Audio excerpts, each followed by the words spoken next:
Hello, today we are going to discuss why these things happen in science. पहले तो ये है कि मैग्नीशियम ऑक्साइड का रिबन हम जलाने से पहले उसे रगड़ते क्यों हैं. Magnesium ribbon cleaning before burning. Because magnesium जब ऑक्सीजन की प्रेजेंस में रहता है तो मैग्नीशियम ऑक्साइड बनाता है और मैग्नीशियम ऑक्साइड की लेयर मैग्नीशियम रिबन पे बनी रहती है जो कि इसको जलने नहीं देती. इसलिए उसको जलाने से पहले हमें साफ़ करना पड़ता है.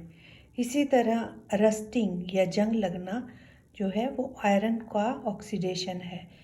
आयरन का ऑक्सीडेशन है. इसीलिए आयरन आर्टिकल जो है उनको पेंट किया जाता है ताकि उसको रस्टिंग से या उसे जंग से बचाया जा सके. और तीसरा है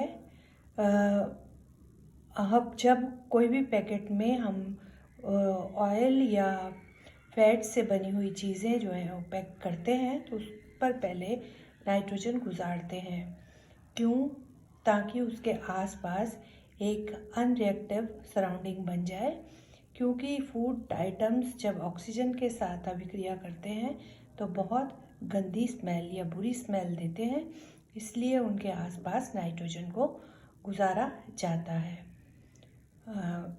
और इसके बाद आप इसे लाइक करें और सब्सक्राइब करें और सीखें धीरे धीरे कि क्या साइंस जो है वो हमारी जीवन में रोल प्ले करती है. Thank you.